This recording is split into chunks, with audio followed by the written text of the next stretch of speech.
سال ہا سال تک، صدیوں تک مسلمانوں کی جو حکومتیں رہی ہیں وہ خلافت کہلاتی تھی. خلافت راشدہ سب سے اعلیٰ، اس کے بعد پھر خلافت بنو امیہ، خلافت بنو عباس، خلافت اندلس، اور پھر بالآخر خلافت عثمانیہ جس کا مرکز ترکی تھا، وہاں پر ایک خلیفہ ہوا کرتا تھا. یہ ساری خلافتیں جتنی بھی تھیں اس میں بے شمار قومیتیں تھیں. عربی بولنے والے اس میں، ترکی بولنے والے اس میں، فارسی بولنے والے اس میں، اور نہ جانے کتنی زبانیں. یہ خلافت عثمانیہ جو تھی یہ اس میں یوں سمجھو کہ تقریباً آدھی دنیا پر اس کی حکومت تھی. سارے ممالک اس کے ذریعے لگے تھے. ہندوستان جو ہمارا آج پاکستان ہے، ہندوستان، بر صغیر، افغانستان، ترکستان، یہ سب خلافت عثمانیہ کے ماتحت تھے. اور اس وحدت کا نتیجہ یہ تھا کہ تمام مسلمانوں کا ساری دنیا پر ایک رعب تھا، ایک دھاک تھی، اور اس کے نتیجے میں کوئی مسلمانوں پر بری نگاہ ڈالنے کی جرات نہیں کر سکتا تھا. یورپ کے بڑے بڑے ممالک وہ سب خلافت عثمانیہ کے جو حکمران تھے، خلفاء، ان کی منتیں کیا کرتے تھے، ان کو خوش رکھنے کے لیے ان کے پاس تحفے بھیجا کرتے تھے. یہ اتنی بڑی سلطنت اس وقت قائم تھی. اور میں اس یہ نہیں کہتا کہ تمام حکام ٹھیک شریعت پر عمل کرتے تھے، اس میں بہت سے حکام نے خلافت کے ادارے کو غلط بھی استعمال کیا اور اس میں بہت سی بدعمالیاں بھی ہوئیں، لیکن بحیثیت مجموعی ساری مسلمان دنیا اکٹھی تھی. انما المؤمنون اخوۃ کا ایک مظاہرہ تھی. لیکن چونکہ مغربی طاقتیں اور استعماری طاقتیں یہ سمجھتی تھیں کہ جب تک یہ مسلمان کلمے کی بنیاد پر متحد ہے، ایمان کی بنیاد پر متحد ہے، تو ہم دنیا کے اندر ان پر غلبہ نہیں پا سکتے.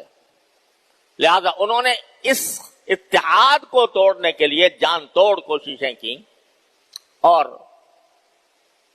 سازشیں تیار کی، اور ان سازشوں کے نتیجے میں خلافت عثمانیہ جو مسلمانوں کے اتحاد کی ایک عظیم علامت تھی، اس کو ٹکڑے ٹکڑے کر دیا. اور افسوس ہے کہ یہ ٹکڑے ٹکڑے کوئی دشمن نہیں کر سکتا تھا. ہمارے اندر ہی، مسلمانوں کے اندر ایسے لوگ پیدا کیے جو اس خلافت عثمانیہ کے زوال کا باعث بنے اور جو خلافت عثمانیہ کے منکر بنے. ہم اس خلافت کو نہیں چاہتے. خود مسلمانوں نے عربوں میں عرب لیگ کھڑی کر دی. عرب لیگ، اس نے کہا کہ جی ہم تو عرب ہیں، عربی زبان بولتے ہیں، ہم ترکی زبان بولنے والوں کے ساتھ کیسے بیٹھیں، ان کو اپنا حکمران کیسے تسلیم کریں. وہ عرب لیگ کہہ کے الگ ہوئے.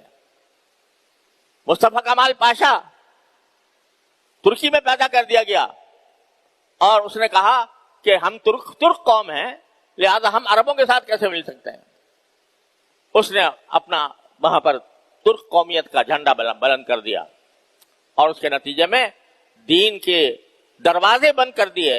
مسجدوں میں اذانیں بند، عربی میں اذان دینا ممنوع ہو گیا اور زبردستی لوگوں کو ٹوپی، ترکی ٹوپی کے بجائے ہیٹ پہنایا گیا. اس پر باقاعدہ جنگ لڑی گئی. جو ہیٹ نہیں پہنتا تھا تو وہ اس کا قتل عام ہو جاتا تھا. باقاعدہ جنگ ہوئی اس پر. ہیٹ مار کہلاتی ہے، ہیٹ کی جنگ. وہ کہتے زبردستی کہ ترکی ٹوپی اتارو اور ہیٹ پہنو، اور سارے اسلامی قوانین کو ختم کر کے اس نے سوئٹزرلینڈ سے قانون درآمد کیا اور وہاں کا قانون اس پر نافذ کر دیا. تو یہ دشمنوں کی تو برائی کہ اب یہ الگ الگ ہو گئے، پارا پارا ہو گئے. شام جو ایک صوبہ تھا خلافت عثمانیہ کا، چھوٹا سا صوبہ تھا شام، اس کے 4 حصے کر دیے. اردن، شام، سوریا جس کو کہتے ہیں، لبنان، فلسطین. ایک چھوٹا سا ملک، ایک چھوٹا سا صوبہ، اس کے اندر 4 ملک. بھئی یہ 4 ملک کس بنیاد پر ہیں؟ ان کی زبانیں الگ ہیں؟ نہیں. ان کی نسل الگ ہے؟ نہیں. ان کا کلچر الگ ہے؟ نہیں. سب ایک جیسے ہیں. لیکن یہ اردن ہے، یہ سیریا ہے، یہ لبنان ہے، یہ فلسطین ہے. اس بنیاد پر، یعنی قومیت کی بنیاد پر بھی نہیں، بلکہ ذاتی مفادات کی بنیاد پر حصے بکھرے کر دیا. ایک بھائی کو اردن میں بٹھا دیا، ایک بھائی کو عراق میں بٹھا دیا. غرض یہ اس وقت سے ہم، جب سے خلافت عثمانیہ کا سقوط ہوا، زوال ہوا، اس وقت سے مسلمان پارا پارا ہو گئے. اقبال مرحوم نے